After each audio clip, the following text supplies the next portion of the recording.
Hi, welcome to the Rewind the Timeline podcast brought to you by thetimelinemachine.com. I am your host, the Timeline King. This is the show where we go back in time and we talk about all the anniversaries that have happened this past week, whether it's 10 years, 25 years, 35 years, 50 years, etc. So this is episode 10, and for this week we'll be going from all the anniversaries that have happened from June 4th all the way up until June 10th. Um, and wow, 10 episodes. I cannot believe it. I'm at 10 episodes now. I don't even have 10 listeners, unfortunately, but I've made it to 10 episodes. So let's begin. So the first event that I'll be talking about is June 4th. So this happened 100 years ago, June 4th, 1923. And this involves a horse jockey named Frank Hayes. Now, when I first read this story, I thought it was crazy. I thought it's like something out of a Family Guy skit. So what happened was this guy named Frank Hayes, right? He was a 22-year-old, and he had a fatal heart attack during a race. So he was riding his horse. The horse was named Sweet Kiss. So he was riding Sweet Kiss, and he died during the race. So while he was riding the horse, he died, and yet the horse somehow just made it to the finish line regardless and ended up winning the race. So this guy Frank Hayes, who had never won a race before in his life, is now the only person who ever won a race after his death. And reading this story, I just thought, wow, this is amazing. This is crazy. Like this just does not feel real. But wow, truth is stranger than fiction sometimes.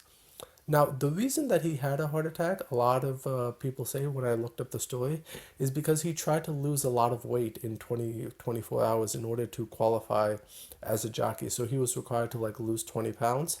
So, and in his rush to do that, I think he upset his body and whatever, and that kind of led to the fatal heart attack. So it's a sad tragedy. It's a sad tragedy, but I think it's a funny story, especially when we look at it a hundred years later. So yeah, so happy death anniversary to Frank Hayes, the only the only zombie horse jockey. So now let's move on to June 5th. So this is 50 years ago, June 5th, 1973. We have the debut of the superhero team known as the Freedom Fighters. Now, the Freedom Fighters made their first appearance in a story titled Crisis on Earth X. Now, Crisis on Earth X um, it was later adapted into a CW event with Arrow, Flash, whatever. But this is where the original story comes from, and it features characters Black Condor, Dollman, Human Bomb, the Ray, Phantom Lady, and Uncle Sam. So these are characters that DC acquired from another comic book publisher in the Golden Age, known as Quality Comics, and they took their characters and they integrated them into like the DC multiverse. So this was back in the 70s. DC was buying like a bunch of other comic book publishers. They also bought Charlton Comics, which was the origin of characters Blue Beetle, Peacemaker, and ultimately these characters ended up getting integrated into like the greater DC multiverse. So yeah, happy 50 years to the Freedom Fighters. And then also on June 5th, this is 25 years ago, June 5th, 1998, this is the Jim Carrey movie, The Truman Show, which I think is a great movie. So I won't spoil it too much for you. I'll just give you the basic premise if you haven't checked it out. So this is a guy who was orphaned at a young age, and from the day that he was born, his entire life has become a reality show, but he doesn't know it. So like the his entire life is just being recorded 24/7, and people are looking at it on their TV. So what would the guy what would somebody what would somebody react if they found out their entire life was a TV show? And yeah, you got to check out the movie to find out. Which I think this is good. I think this is one of the best Jim Carrey movies ever. So check it out. Now let's move on to June 6th. Now this is 25 years ago, June 6th, 1998. We have the debut of the HBO TV show Sex and the City. So now we all know the leads. Sarah Jessica Parker, Kristen Davis, Cynthia Nixon, Kim Cattrall. So this I think was probably one of HBO's like first major successes. Like the network has been on since the 70s, but I think this show really like put it on the map. And I think what really made it unique was like you usually have these kind of shows done by men, right? So where men are the ones going out trying to pursue women, trying to get as many women as possible, and now you kind of like change the premise, and and these are women instead who are trying to like explore themselves and whatever. And it was a very very original show back in the 90s, and now they do have a continuation recently, and just like that, which is on HBO Max if you want to check it out. But yeah, I mean, I would not say that I was like the target demographic of this show, so it's probably not the most appealing to me. But I think I have seen a few episodes of it and I did enjoy it. So now what I really did enjoy, they made a prequel show, The Carrie Diaries, which I did see the whole thing for, like when I was a teenager. Now that show I really did like. I think that that was very good. And yeah, and it definitely shows you that Carrie Bradshaw is definitely yeah, is definitely a character who you could get behind. So, and I would say, yeah, yeah, definitely check this show out. Okay, also on June 6th, this is 10 years ago, June 6th, 2013, we have the USA TV show Graceland. Now, I gotta say, I kind of had the show like pull the rug out from underneath me because I thought that this was like an Elvis Presley show just by going for the title Graceland. But no, it turns out it's actually about like FBI detectives and whatever like operation they're working on is nicknamed Graceland. I didn't think this was a great show, but so I can't like really recommend it. I've only seen a few episodes though, so maybe it gets better. But this one, all of it is available on Hulu if you want to check it out. So happy 10 years to Graceland. And then also on June 6th, again 10 years ago, June 6th, 2013. So real world event, this one. So this is the day that The Guardian first reported that the National Security Agency, or the NSA, that they were spying on millions of Americans, collecting their phone records, emails, and video chats and photographs. Now this would definitely be the beginning of like a long process into like this agency was investigated. And now, 3 days after The Guardian revealed this, their source would be revealed as Edward Snowden. And that would be like the first time that Americans heard his name. And then now he's kind of like become famous. Now, sadly, because Snowden leaked this information, he had to get asylum in Russia. But, whether Edward Snowden would be seen as a traitor or whether he would be seen as a hero, I think that's something that like future generations can decide. So, but it's funny after like so many years of like people suspecting that the government is spying on them, government is collecting data, we finally do get it confirmed on this day, June 6th. So I would say happy 10-year anniversary, but I don't really think it's a happy moment. So let's move on. All right, let's go to June 7th now. So this is 35 years ago, June 7th, 1988. We have the birth of actor Michael Cera. So Michael Cera is born in Ontario, so he's a Canadian kid, which I'm surprised he doesn't really have like a typical Canadian accent. So surprised to find that out. But I've really enjoyed like all of the movies that this guy's done. Scott Pilgrim versus the World, Superbad, Lego Batman movie. I think he was playing the Robin in that. This is the end. Um, yeah, Nick and Noah's Infinite Playlist. I actually do have a lot of these movies at home, so it goes to show. I do get this actor confused a lot with Jesse Eisenberg. They look very similar, so sometimes I wonder, like, oh yeah, the Michael Cera was also in Batman versus Superman, but no, that was actually Jesse Eisenberg instead. But yeah, anyway, happy 35th birthday to actor Michael Cera. And yeah, okay. So also on June 7th, 1998, in fact, same day Michael Cera was born, 35 years ago, we had the debut of the comic book series Excalibur. So this is a Marvel comic book. So Excalibur is basically like X-Men, except it's except with British people. So it's a lot of the members. It takes place in the UK. So and the leader of this Excalibur team is Captain Britain. So Brian Braddock, and then also joining on like the regular X-Men castmates, Nightcrawler, Kitty Pryde, Megan Pursuit, who's Captain Britain's girlfriend, and Rachel Summers, who's the Phoenix. She's known for being Cyclops Cyclops and Jean Grey's daughter. Yeah, and then so this was a long running series. It lasted until 1998 for 125 issues. So yeah, this is a good one. I recommend checking it out. Chris Claremont did a lot of this, so he was the one who kind of like jump started the X Men. He created like a lot of the famous X Men storylines, the like Dark Phoenix saga, Days of Future Past, whatever. So he really like worked on this comic in a lot of the beginning years. So I think like as a testament to like what he created. So this is a good comic book series. Check it out. Let's move on to the next one. Now this is 10 years ago, June 7th, 2013. We have the debut of two movies. So we had The Internship, which stars Owen Wilson, and Luke Wilson. No.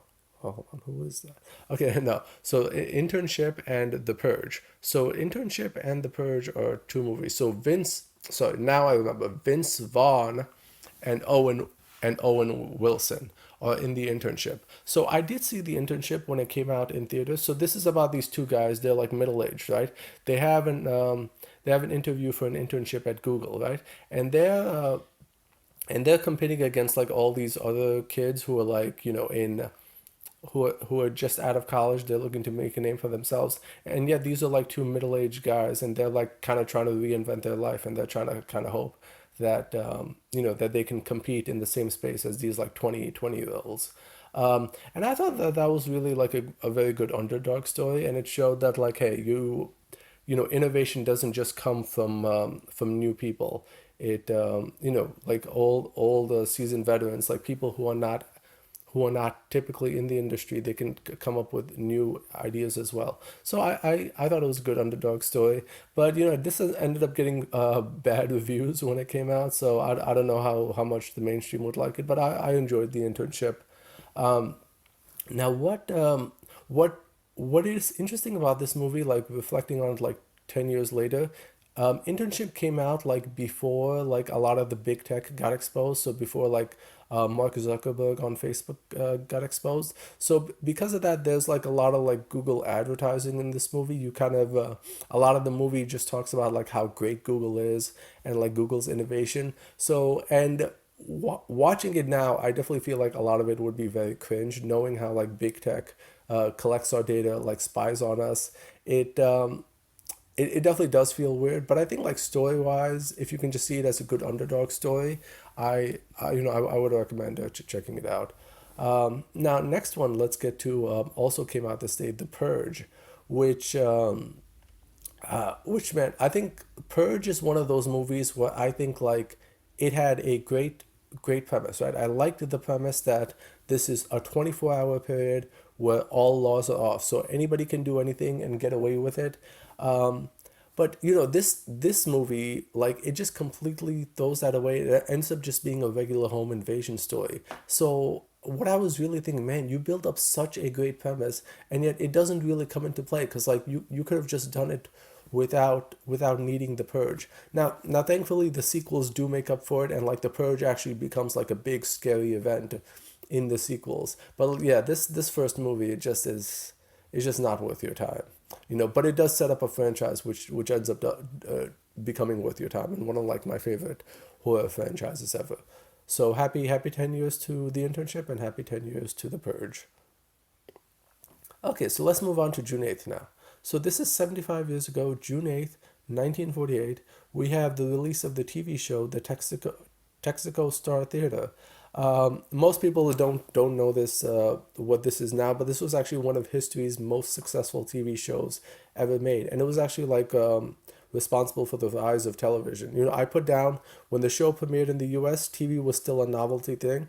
Like there were only 500,000 TV sets in the U.S., but this show's popularity was so big that in just 8 years there would be like 30 million TV sets. And a lot of that popularity is owed by the host, which is Milton Berle. And Texaco Star Theater would later be renamed the Milton Berle Show just because of that host and like what he brought to it. So he brought like a lot of skits, a lot of like guest stars. So he really made it like a good variety show that like people would have to tune in to it. And it's said that in those days, like I obviously wasn't alive at that time, obviously, but like a lot of businesses would close down just because they wanted to see that show. So they would say like, the show was on Tuesday night, so they would say like, hey, we're closing down at 7 just because we want to like be at home in time to watch this show. And you know what was really amazing about Milton Berle is like in 1952, NBC like even signed him for a 30-year contract, which is unprecedented at that time. Like so, and they said that they would pay him whether or not he was on that show. So yeah, I mean, so this ended up really like bringing a lot of like forefront to the television space. So and it's crazy because I can't imagine like any other show in the modern day having this kind of impact, especially not in the television medium. I think we've already become like oversaturated with televisions that like there's no way that any other show can come about where like we come to televisions. We have an increase in televisions rather. So yeah, happy 75 years to Texaco Star Theater and one of the first most popular shows in television. Okay, so next we get to this is also June 8th. This is 25 years ago. June 8th, 1998, Invasion America. So this is a TV show on the WB, and what is noticeable about this one is that it's an animated show that aired in prime time. So when The Simpsons came out, like in 1989, that kind of like opened the door for a lot of like other networks to try like animated stuff. But a lot of the animated shows that came out in the 90s, like such as Family Guy, um, Fish Police, I think Baby Blues had a show at one point. Now, a lot of them still were still in the sitcom trend. So, but Invasion America was, I think, like one of the first ones to try like a dramatic adult oriented animation style. So this was like in the years before like Adult Swim came about. So WB actually said like, hey, let's try like a 1 hour animated TV show. So and all the episodes are available on YouTube, right? So you can check it out. But I saw the show and yeah, and I gotta say, I really liked it. Now, what I like about it is like, compared to, we've seen like invasion genres, right? You can tell the title Invasion America, like aliens are coming, they're going to invade the planet, they're going to start with the most powerful nation, America. Now, we've seen like alien TV shows like done so many times, right? So like there's been there's been, I don't know, what, Invasion, War of the Worlds. Now a lot of them just try to do it in like a basic way where because it's a live action show that they don't have the budget to do like a full spectacular battles, right? So the aliens have to be like more conniving. They have to be like, oh yeah, let's invade from within. Let's infiltrate the government or whatever. So it becomes more of an espionage thing, but not so with Invasion America. They actually go full out. You kind of really see the spectacle, and it's the kind of thing that could have only been done in animation in that time. So and for that, I really gotta like commend this show. Yeah, and it's a good show. Now it originally aired on the WB in prime time in 1 hour installments. I think a couple of episodes were like an hour and a half. But then later it got edited for kids WB, so they took out like a lot of some of the adult language. So they took out the violence, some of the swearing, and they made it like more kid friendly. So now, sadly, this wasn't really that successful in the ratings. I think there is generally a bias towards animation. So even if it's done well, so most people didn't give this a chance to begin with. All the episodes are available on YouTube, so you can check it out. Somebody uploaded them and just make up your own mind. I like this show. I think it's good, and good thing it doesn't really end on a cliffhanger. It does wrap up the story in one season. There are some loose threads that are available, but like the entire story is pretty much done. So you can check out all the episodes and see what you think. So happy 25 years to Invasion America. Oh, so wait, before I wrap up, Invasion America, so there is actually a surprising link to Star Wars. for this one. So Invasion America, one of the writers was Michael Reeves, right? Who actually sadly passed away earlier this year, back in March. So Michael Reeves, he also worked. He also wrote a couple of Star Wars novels. One of the novels that Michael Reeves wrote was Star Wars Darth Maul Shadowhunter. Now, in that novel, the author mentions a Tyrusian mangler. So, and a Tyrusian mangler is one of the aliens seen in Invasion America. So it's so this does provide a link to Star Wars, and I don't know. I would actually have to do some research to see how it connects. Maybe this is a prequel to like the Star Wars saga. Who knows? So, but I thought that was like a fun Easter egg, and yeah. Anyway, it's a good show regardless. So check it out. Happy 25 years to Invasion America. Okay, next we get to also on June 8th. This is 10 years ago, June 8th, 2013. We have the debut of the TV show Sam and Cat, which is premieres on Nickelodeon. Now this is kind of like a combined spin-off. It kind of stars Jeanette McCurdy, who was Sam from iCarly, and then Ariana Grande, who was Kat in Victorious. So this kind of brings both characters together and combines them into one show. This show did do well, but it kind of, I guess it didn't do well in the ratings, so it only lasted for 35 episodes. And I think, Jeanette McCurdy, she wrote in her autobiography, her memoir, that she had some problems with the creator, Dan Schneider. I don't think he did anything that was illegal, but I think a lot of this stuff she just considered creepy. So I think for that reason, she kind of just like left the show and the Nickelodeon universe behind. Um, yeah, I was a fan of like iCarly, but sadly I didn't get to see that many episodes of this show. I saw a couple of episodes, and again, it just didn't really interest me that much. But check it out. I think it's available on Paramount Plus if you want to check it out. Happy 10 years to Sam and Cat. Okay, let's move on to June 9th now. So this is June 9th, 1988. This is 35 years ago. We have the birth of actress Mae Whitman. Now Mae Whitman, I was like looking up at her resume, and it's crazy how many things she's been in that like have been in my childhood. Like she's been in Johnny Bravo, she's Avatar: The Last Airbender, the 2012 version of Teenage Mutant Ninja Turtles. She's also in Young Justice. She was in the Tinkerbell movies. And yeah, she's done a lot of stuff like American Dragon, Jake Long. Um, yeah, and I think like she's definitely a very prolific voice actress, and I think a lot of the stuff in the '90s and 2000s you can definitely see her voice, and I think she's done a few live action stuff as well. I think she was in The Duff, which is a movie that came out. So yeah, she's a good actress, and I would. What else was she in? I think Arrested Development. Oh, and oh yeah, the TV show Good Girls. If you want to see her in live action, she was in a show called Good Girls a couple of years back. And Perks of Being a Wallflower. That's another movie that she's been in. So yeah, so this is a very good actress. She came out of the closet recently. She came out as being a pansexual, which means being attracted to like all races and genders. So yeah, it was a I guess a big moment for her, but definitely looking forward to her having more animated performances in the future. I think she's a good actress, and happy 35th birthday to her. Okay, and then let's go to also 35 years ago. This is June 10th. 35 years ago, June 10th, 1988, we have the film Poltergeist 3, which is the third film in the Poltergeist series. Poltergeist, obviously, Ghost, whatever. Now, interesting thing about this one, this is the last movie of Heather O'Rourke. She's a child actress. She died earlier in 1988. Um, yeah, she died earlier in 1988 of just some childhood illness, and then so this movie was dedicated on her behalf.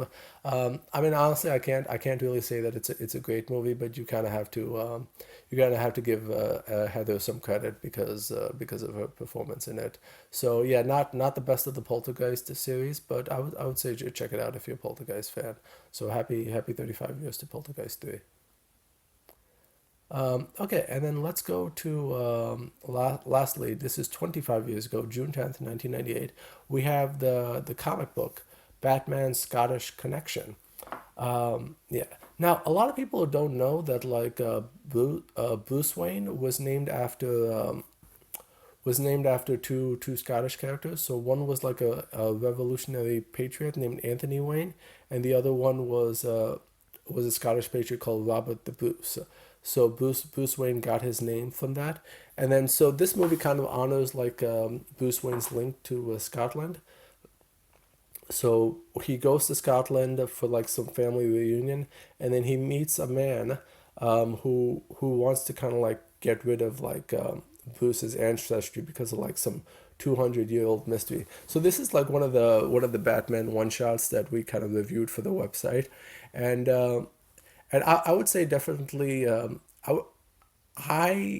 I think first off, I cannot say that it's like a great story, but I think but I think if you just want to like see Batman in like a different culture and like check out a lot of like the Scottish scenery, I think what I liked is that it did kind of manage to educate me a lot about Scottish history just by going through this, and I think for that I would say it's okay enough to check it out. If I were to rate it, I'd rate it as like a 6 out of 10.